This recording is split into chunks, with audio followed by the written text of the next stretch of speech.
Hey there, good afternoon, good evening, or whatever you want to choose to call it. Welcome here to Prog Monster. My name is Murph. I am the host of this show, a show dedicated to progressive rock and other forms of rock music. So it's Saturday. I've had some time to listen to this album and prepare for it. So welcome to What's New. What's New is an episode that we do every week in which I pick an album from a band that has come out this year, 2024 for this year. Last year we did, of course, 2023. So any album that came out in the 24 year is eligible for that. Of course, they should be rock. I haven't done anything that isn't rock yet, but you never know. But at this point in time, that's what I'm sticking to, just rock albums or CDs in my case. So this band, of course, I had them on my list to do for a while. The date passed. I was doing some other stuff. I saw a video on the Prog Corner in which he listed his, I think it was his top 20 albums, or maybe it was 25. Might have been 25 albums of this year. And this was one of those albums, and I thought, you know what? He's putting it in there as good. So I'm going to do it next week, and here we are. So the band we're doing this week is Sykofant, and the album, of course, their self-titled debut album. Prog band for sure, no doubt about that. So this album was released May the 31st, 2024. It was recorded at the Sykofant studios, about 55 minutes, maybe 55 and a half minutes in length. It's only 6 tracks, so there's a couple that are fairly lengthy on the Sykofantastic record label. Produced by Ollie Ovstendal, Emil Moen, and Per Semp. I think it's pronounced Sem, not Semb. I think the B might be silent, but I could be wrong. Anyways, in the band, in the Sykofant band, is Emil Moen on vocals and guitar, Melvin Trader on drums, Per Sem on guitar, and Cinder Hagen, yeah, Cinder Hagen on bass. Sorry, it took me a few minutes to remember what I was trying to say there. Anyways, 6 tracks in total. It's kind of for me, it's kind of an even split album. So we've got 3 what I call really good songs, and then 3 not too memorable. I didn't fail any of them. I thought every track was good enough to pass. There was no bad tracks, but there was 3 of them that didn't really do much for me. The other 3 I liked quite a bit though. So we'll talk in general first about the album. I made some general notes. So this has some excellent lead guitar parts on this album. Most of them fairly melodic, but also some speed ones as well. Fairly strong guitar as well on the album. I guess I should put my glasses on so I can actually read. My notes are hard enough to read without me not being able to see them. It's kind of the riffs are a bit repetitive. It's somewhat similar to what you might get from Hawkwind, but doesn't really sound like Hawkwind. But you know, that kind of repetitive part. There's quite a bit of that on the album as well. It's kind of a scrapey or scrappy kind of catchy guitar. And the guitar is fairly dominant on this album. Easily the most dominant instrument. The bass is also strong though too. It has its moments, I guess is the best way to put it. Bits and pieces of this group at times. You get little bits of, I hear some April Wine here. I definitely hear some Rush. There's no doubt about it. There's a couple tracks where I think it's almost, it's pretty close to sounding just like a couple of songs off of Rush albums. Well, not the whole album, not the whole song or the whole album, just the parts, little parts. It's kind of reminiscent of IQ's Dark Matter album. There is a couple of tracks on there that have that there's one track on there that has that Supper Ready kind of feel to it. There's a little bit of that here for Rush though.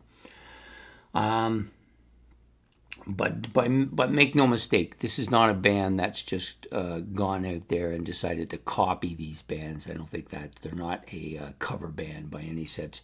They definitely have their own sound, and it's very different. I don't recognize it sounding really like any other band.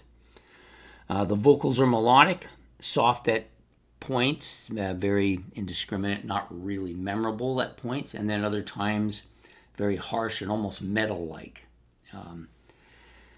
The overall instrumentation is very good, very sound. Production is pretty good as well.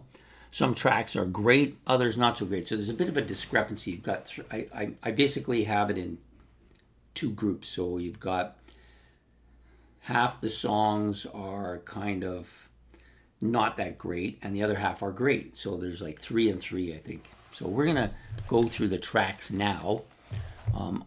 This is a band that I'd heard about at different times on different channels as well. So I really wanted to explore what they were talking about.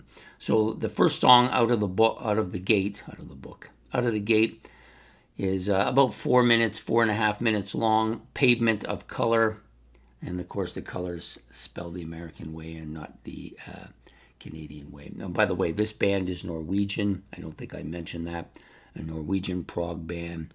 I believe they're from Oslo. I think that's where they're from. So this song is kind of got this heavy, a little bit of a heavy jazz-like feel to it at the opening of it. Then there's a bit of an acoustic dominated part throughout it. The bass at times is pretty dominating as well. Vocals on this particular song are a bit indiscriminate, kind of a mid-range, but they do get heavier and more metal-like as this song goes along. So this song has a little bit of all that stuff going on. And it also has a bit of a bluesy feel, especially towards the back end of the song. This was one of the tracks that, I can take it or leave it.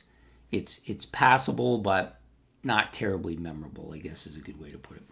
So the next track, Between Air and Water, this was one of my 2 favorite tracks on the album.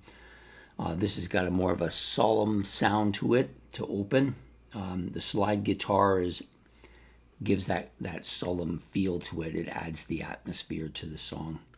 Heavy guitar solo, slow, melodic, heavy. Vocals are smooth but melodic.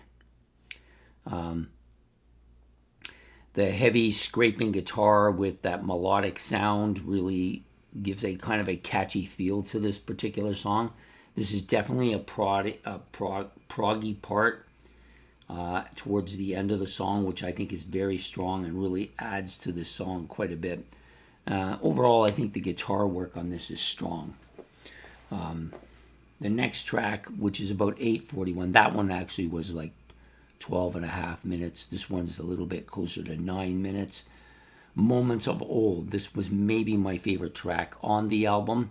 I did like this a lot. It's kind of dark and foreboding, the opening. Melodic guitar, bass part is strong. It does speed up a little as the song goes along. It's got almost more of that machine gun guitar sound, that scrapey guitar sound to it. There's a little bit of that April Wine sound to the guitars, that triple guitar April Wine attack that they have. There's a little bit of that here. I always think of April Wine's guitar sound as being multiple but very smooth, not too raw or too beefy, but just like a kind of a smooth sound. And that there's a little bit of that going on here.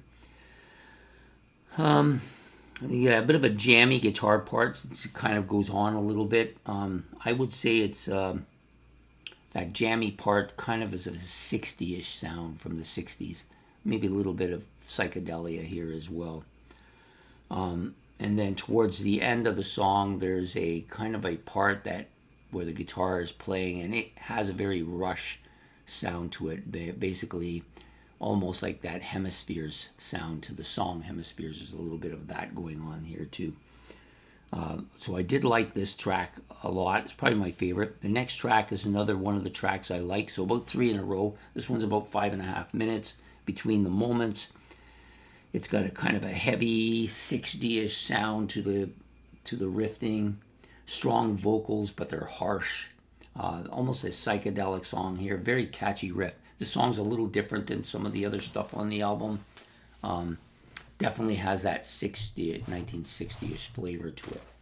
So let me get to the back two tracks, which are the two of the longest tracks.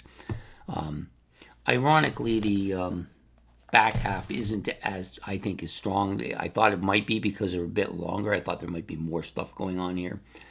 Strangers, this may be the weakest track on the album. It's about 10 minutes, 10 and a half minutes in length. Heavy vocals and heavy guitars. Heavy metal-like vocals here. Catchy riff, but not a terribly memorable song, but not bad. Like, it's not a bad song. Maybe this whole album, maybe a half dozen more listens and my perspective might change on it. The last track, Forgotten Paths. This is a bit of an eerie song, got a little bit of that eerie part to it. A lot of acoustic guitar here, at least at the opening part. Mellow vocals, poppy parts at the beginning. Grows heavier and has some more repetitive moments as it goes along. Similar in regards to Hawkwind, although they don't sound like Hawkwind at all. There's no correlation between their sounds. It's just that they're using that same kind of repetitive guitar where, you know, Hawkwind will play it over and over and over and over. It got a little bit of that going on here. I don't know if it's as much as Hawkwind does, but it's a fair bit. And then it kind of ends with this, at the 3/4 mark of the song, kind of goes into this kind of 2112 Rush-like bit at that kind of is closing out the end of Rush's 21 Town, where they do the I can't even think of the name of it now. Anyways, it's a part at the end of where they're winding up the song. There's a little bit of that going on here. In fact, it sounds almost like it in quite a bit of ways. I wouldn't go as far as to say that it's plagiarized or anything like that, but it definitely has that feel to it. That's what came into my mind the second they started playing it. Not a bad track, a little better than some of the other weaker songs, but one of the 3 weak ones, I think. Overall, I found the album to be, kind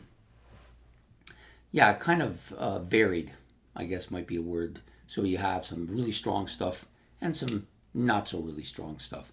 I think the instrumentation is good, but not great. The guitar playing is good, but also not great. But the vocals, kind of different. Some of them are smooth and very mellow-like.